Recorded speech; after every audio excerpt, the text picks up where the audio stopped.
प्रारंभ करते हैं मंगलाचरण के साथ।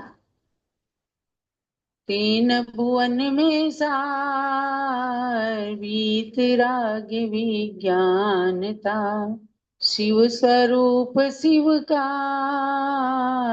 नमहु त्रियोग समार के। इस मंगलाचरण के साथ साथ आपने बहुत सारे विषयों को छेड़ाला के माध्यम से जान लिया है कि किस प्रकार से ये जीव अनादिकाल से संसार में परिभ्रमण कर रहा है और कैसे सम्यक दर्शन, सम्यक ज्ञान और सम्यक चारित्र के माध्यम से अपने आचार को सदाचार के रूप में परिवर्तित करके मोक्ष मार्ग में प्रवृत्त हो सकता है। भगवान के सच्चे अस्तित्व को जानने का मतलब यही है कि हम भी अपनी आत्मा को भगवान आत्मा बनाएं। तो इसके अंदर अब 5वीं ढाल में 12 भावनाओं के चिंतन की बात चल रही है कि किस प्रकार से महामुनि जन 12 भावनाओं का चिंतन करते हुए अपने उत्तर गुणों का पालन करते हैं।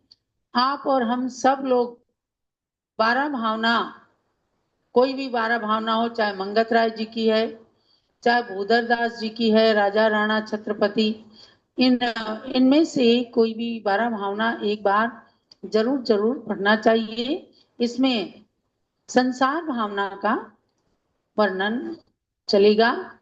अनित्य और अक्षरण के बारे में जाना आपने कि संसार की हर वस्तु अनित्य है, क्षणिक है, कोई भी चीज शाश्वत नहीं है। शाश्वत है तो अपना केवल एक आत्मा।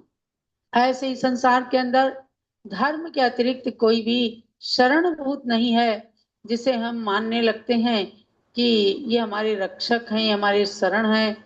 वे कोई भी शरण नहीं है, क्योंकि मरने से कोई भी बचाने वाला नहीं रहता। अब है तीसरी भावना, संसार भावना। चाहूं गति दुख जीव भरे, परिवर्तन पंच करें, सब विधि संसार असारा, या में सुख नाही लगारा। चाहूं गति, 4 गतियां हैं, नरक गति, तिर्यंच गति, देव गति और मनुष्य गति।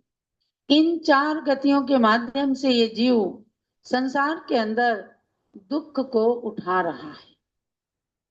कुछ लोग सोचते हैं कि मैंने खाने की चीज से सुख प्राप्त कर लिया, अच्छे अच्छे कपड़े मिल जाते हैं, भोग उपभोग की वस्तुएं मिल जाती हैं, उसी में क्षणिक सुख मानने लगते हैं। लेकिन यहाँ सुख उसको कहा है जिस सुख के बाद कभी दुख ना आए। और देखो, खाने के बाद फिर थोड़ी देर बाद भूख लगने लगती है, कपड़ा पहनने के बाद फिर वो बुरा लगने लगता है, दूसरा खरीदने का मन करता है, दूसरी चीज अच्छी लगने लगती है। इसी प्रकार से भोग और उपभोग की सभी वस्तुएं दुखकारी हैं। इसलिए संसार भावना में ये बताया कि 84 लाख योनियों में ये जीव चारों गतियों में जन्म ले लेकर और दुखों को भरे हैं, माने दुख उठाता है, दुख का भरण करता है, अर्थात दुख को भोगता है। परिवर्तन पंच करे हैं, द्रव्य, क्षेत्र, काल, भाव और भाव, ऐसे 5 प्रकार का परिवर्तन होता है। यानी 5 प्रकार के परिवर्तन से ये जीव अनादिकाल से कभी उबर नहीं पाता। कभी तिर्यंच गति में गया, एक इंद्री में चला गया, कभी साग भाजी बन गया, तुच्छ घास फूस बन गया, उसमें भी जीव होता है, और वहां पर जघन्य आयु बिताई, एक एक समय बढ़ा करके फिर आगे आगे कर करके वहां से मरकर फिर जब कभी उसमें जन्म लिया एक समय आगे बढ़ा कर पंच परिवर्तन का स्वरूप अगर आप समझने लग जाओ, सर्वार्थ सिद्धि ग्रंथ पढ़ना, जिसके अंदर पंच परिवर्तन का इतना विस्तृत स्वरूप है कि उसको पढ़ करके लगता है कि क्या सचमुच हम ऐसे परिवर्तन कर रहे हैं। यानी एक एक गति के, एक एक जीवों की जघन्य आयु, मध्यम आयु, उत्कृष्ट आयु भोग भोग करके, और न जाने कितने समयों के बाद जा करके कभी मनुष्य पर्याय मिली, तो उसको भी विषय भोगों में, पापों में, व्यसनों में ये जीव व्यतीत कर देता है। उस समय उसे कोई भान नहीं रहता कि मुझे आगे इसके द्वारा इस पाप को करने से कभी दुख भी मिलेगा, क्योंकि पाप करते समय जीव नहीं सोचता, और जब पाप का फल मिलता है तब लगता है हमने कोई पाप जरूर किया होगा जिसका फल आज मिल रहा है। तो ऐसे पांच परिवर्तन को कहाँ करता है? संसार में। मोक्ष में कोई परिवर्तन नहीं। संसार और मोक्ष दो ही चीजें हैं। संसारी और मुक्त दो ही प्रकार के जीव हैं। तो संसारी संसरणम करोति इति संसारी, और जिस संसार के अंदर जीव परिभ्रमण करता है वह संसार और कोई बनाता नहीं है। हम सब ही अपनी सृष्टि के निर्माता हैं।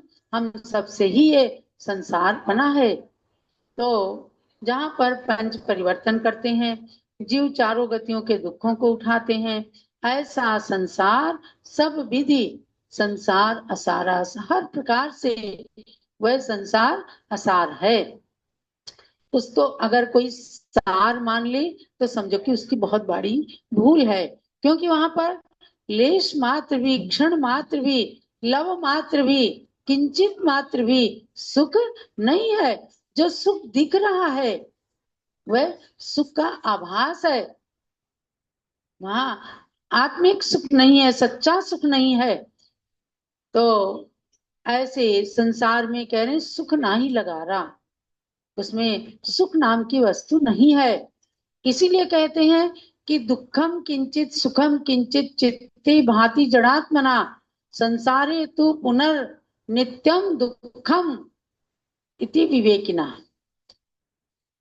जो लोग ये सोचते हैं कि संसार में कुछ दुख है कुछ सुख है, तो उनको कहा कि वो जड़ात्मन, यानी कि वो मूर्ख हैं, अविवेकी हैं, वे ठीक से समझ नहीं पाए हैं। और असलियत में क्या है कि हमेशा संसार में तो दुख ही दुख है। अगर सुख है कहीं तो मोक्ष में है, निर्वाण में है, सिद्ध शिला में है। परमामृत, ज्ञान का अमृत जो केवल ज्ञानी के रूप में भोगते हैं वह सच्चा सुख है। इसलिए संसार सारहीन है, वहां किसी भी प्रकार का चैन नहीं है, सुख नहीं है। ऐसा विचार करना संसार भावना है। जब बड़े बड़े योगी जन उस संसार की असारता का चिंतन करते हैं तभी तो छूटते हैं उससे, तभी तो छोड़ते हैं उनको। वरना अगर संसार के सुखी सुख की ओर देखने लग जाए, अरे देखो दिल्ली शहर कितना अच्छा है, विदेश में जाएंगे घूमने, और सारे शहरों के अंदर कितनी रंगीनियत है, अगर उसके अंदर सुखी सुख देखते रहेंगे तो उसको छोड़ने का कभी मन नहीं कर सकता।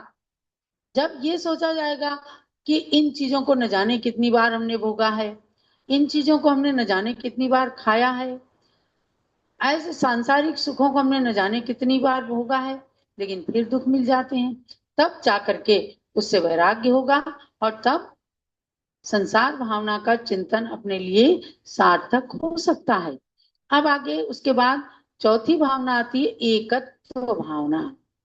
एकत्व माने एक, एकमात्र। वो क्या है?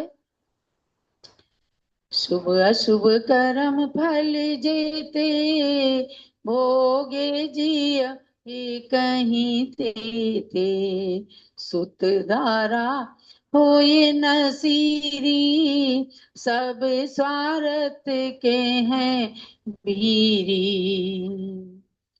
यानी एकत्व माने एक आत्मा ही केवल संसार के अंदर सारभूत है। तो इसके अंदर कहा कि कैसा चिंतन करना? शुभ अशुभ कर्म फल जेते।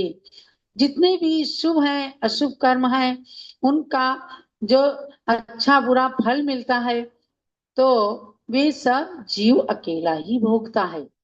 हमने कर्म किया, उसका फल कोई कहे आप भोग लीजिए, नहीं हो सकता। किसी के यहाँ शादी का कार्ड आया है आपके नाम से, तो आप अपने बच्चों को भेज सकते हैं, दूसरे को भेज सकते हैं, लेकिन जो कर्म हमने बांधे हैं उनका फल अपने को ही भोगना पड़ेगा। आपने कर्मों को बांधा, उसका फल हमें नहीं मिलेगा। हमने जो कर्म किए उसका फल आपको नहीं मिलेगा। तो उसका फल भोगने वाला एकमात्र वही जीव है जिसने किया है। इसलिए कहा कि सुत धारा होय न सीरी। सीरी माने उसमें कोई भी भागीदार नहीं हो सकते। जो पुत्र एकदम आज्ञाकारी अपनी जान देने को तैयार रहता है माता पिता के लिए, वह भी हमारे कर्मों का फल नहीं भोग सकता। वह अपनत्व दिखा सकता है, मौका पड़े तो अपनी जान दे सकता है, लेकिन हमारे कर्म का फल वो नहीं भोग सकता, यानी उसमें हिस्सेदार नहीं बन सकता। सब स्वार्थ के हैं भीरी, और सभी जितने भी परिवार के लोग हैं, रिश्तेदार हैं, वे सब स्वार्थ बस अपने पीछे लगे हैं। पत्नी सोचती है पति के बिना मैं कैसे रहूंगी, पति सोचता है पत्नी के बिना तो घर ही बेकार हो जाएगा, माता पिता सोचते हैं हमारे पुत्र पुत्रियों के बिना क्या है, या धन संपत्ति के बारे में सोचते हैं कि इनके बिना हम क्या करेंगे, जीवन ही बेकार है। ये सब सोचने से अपने कर्म बढ़ते हैं। तो जितना भी संसार है, जितने भी हमने रिश्तेदार नातेदार आपने समझ रखे हैं, इनको कहा सब स्वार्थ के हैं। वैसे अभी आपको कोई कह दे बड़े स्वार्थी हो तो बुरा लग जाएगा, हमने कौन सा स्वार्थ किया है। तो आचार्य गण क्या कहते हैं कि सब स्वार्थ के हैं, यानी अपने अपने सुख के लिए सब लोग जीते हैं। आप देखो, अगर स्वार्थ के ना हो तो जाके आपकी चिता में जल जाएंगे क्या? अरे, कोई मर जाता है, कोई दरवाजे तक जाता है, कोई थोड़ी दूर जाता है, कोई मरघट तक चला जाता है, और उसके बाद सब लोग थोड़ा थोड़ा वैराग्य का चिंतन करते हुए अपने वापस आ जाते हैं। यही संसार की स्वार्थ प्रथा, और ये कटु सत्य है। और यदि असली स्वार्थ स्व माने अपना, अपना अर्थ माने आत्मा का प्रयोजन यदि सिद्ध कर लें तो वह स्वार्थ जो है सार्थक हो जाएगा। इसलिए एकत्व भावना का यही अर्थ समझना कि जो अपनी आत्मा है वह सदा अविनाशी, परम हितकारी और परम बंधु है। विनश्वर तथा अहितकारी जो पुत्र मित्र आदि हैं वे बंधु नहीं है, अथवा पुण्य और पाप कर्मों के जितने फल हैं उनको ये जीव अकेला ही भोगता है। स्त्री पुत्र आदि कोई भी उसमें भागीदार नहीं बन सकते। ऐसा चिंतन करना एकत्व भावना है। एकांत में जरूर चिंतन करना कि बस जो सारो सौ सारेसु सो सारो एस गोयम। गौतम गणधर स्वामी जो भगवान महावीर के प्रमुख गणधर थे, उन्होंने भी भगवान महावीर की दिव्य ध्वनि से यही अर्थ निकाला और कहा कि हे गौतम, अपनी आत्मा को संबोधित किया। संसार में यदि सार में सार कोई वस्तु है तो हे गौतम, सारम झानंति नामेण, वह केवल ध्यान, शुक्ल ध्यान, जिससे आत्मा का कल्याण होता है। वह सारे सब बुद्धि देसिदम, सारे ऋषि मुनि सर्वज्ञ देव ने यही कहा है, और इसी के द्वारा, इस ध्यान के द्वारा ही अपनी आत्मा को परमात्मा बनाया है। इसलिए एकत्व भावना में केवल आत्मा का चिंतन करना और अकेला ही मैं अपने कर्मों के फल को भोगूंगा, ऐसा चिंतन करना, यही एकत्व भावना है। अन्यत्व भावना आगे, एकत्व और अन्यत्व भिन्न भिन्न, वो कैसे? जल पै जो जिय तन मिला, पै भिन्न भिन्न नहीं भेला, तो प्रगटे जुदे धन धामा, क्यों वही के मिल सुत रामा। अपनी ढूंढारी भाषा के अंदर कविवर ने कहा कि जिस प्रकार से जल और पय, पय माने दूध, जल और दूध जिस प्रकार से एक में मिला दिए जाते हैं, अलग अलग, जल अलग है, दूध अलग है, लेकिन जब एक में मिला देते हैं तो वो बिल्कुल एक में एक दिखने लग जाते हैं। कोई नहीं कहता पानी मिला दूध है, सब कहते हैं दूध है। यानी दूध के अंदर पानी मिल जाता है तो पानी भी दूध के भाव से बिक जाता है और उसको दूध ही कहा जाता है। तो यहाँ पर उदाहरण दिया कि जिस प्रकार जल और दूध भिन्न भिन्न होते हुए, अलग अलग होते हुए भी एक में मिल गए हैं, किंतु ज्ञानी जन क्या कहते हैं, ये तो भिन्न भिन्न है, अलग अलग हैं। और अलग अलग हैं इसलिए जब उसको औंट देते हैं, खोया बना देते हैं, पानी उसमें से उड़ जाता है और दूध का वो सार बन जाता है, जिसे कहते हैं खोया। खोया और तत्व माने पानी उसमें खो गया और सारा दूध उसमें खो करके वो तत्व बन गया। तो भिन्न भिन्न है वो, एक में एक दिखते हुए भी। उसी प्रकार से शरीर और आत्मा जल और दूध के समान एक में एक मिले हुए हैं, लेकिन वह अलग अलग हैं। शरीर भिन्न है, आत्मा भिन्न है। अगर भिन्न नहीं होता तो शरीर जब मुर्दा हो जाता है तो आत्मा निकल जाता है, शरीर यहीं पड़ा रह जाता है। इसलिए सबको एक बार मानना पड़ता है कि शरीर के अंदर कोई एक चैतन्य आत्मा है जो निकल करके चला गया। तो भिन्न भिन्न हुए कि नहीं? आत्मा नहीं मरता, शरीर मरता है। तो प्रगट जुदी धन धामा, क्यों वह एक मिल सुतरामा। कि शरीर और आत्मा दोनों जुदे जुदे हैं, स्पष्ट रूप से अलग अलग हैं। तो भला स्त्री पुत्र धन मकान ये अपने कैसे हो सकते हैं? तो सामने दिख रहे हैं कि सब कुछ अलग है। देखो यहाँ पुस्तक भी अलग रखी है, आप लोग सब अपने से अलग अलग बैठे हो, लेकिन अगर मैत्री हो जाती है ये तो हमारे अपने हैं, अपने मानने लग जाते हैं। शरीर की अपेक्षा, संसार की अपेक्षा, रिश्तेदारी की अपेक्षा। लेकिन अगर आध्यात्मिकता की दृष्टि से देखेंगे तो सब अलग अलग है, शरीर भी अपना नहीं है। इसलिए सबको भी संबोधन देते हुए ये बात कही जाती है कि शरीर और आत्मा को भिन्न भिन्न समझना। हे भव्य प्राणी, तूने न जाने कितने भवों में अपनों के लिए रुदन मचाया, क्या कोई कभी तेरे साथ में गया क्या? नहीं ना, क्योंकि ये जुदे हैं। जब अपना शरीर बिल्कुल एक में एक आत्मा के साथ है तो भी अपना नहीं है, तो भला दूसरे कैसे अपने हो सकते हैं? ऐसा चिंतन हमेशा करना, ये अन्यत्व भावना है। अर्थात संसार की कोई भी वस्तु मेरी अपनी नहीं है।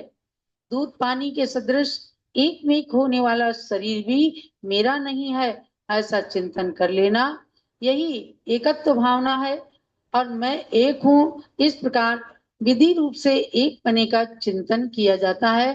फिर शरीर का भी चिंतन नहीं, फिर अपने शास्त्र का, पिछी कमंडलों का, किसी चीज का चिंतन नहीं होता है और मुझसे सब चीजें भिन्न हैं, इस प्रकार निषेध रूप से उनका चिंतन किया जाता है। विधि रूप से आत्मा का ध्यान किया जाता है और निषेध रूप से दूसरों को नेग्लेक्ट किया जाता है कि हमारा शरीर भी अपना नहीं है, तो दूसरे भला अपने कैसे हो सकते हैं? कहते हैं कि कोई अपना होकर के भी कितना दुख दे रहा है, तो इसे तूने अपना मान रखा है ना।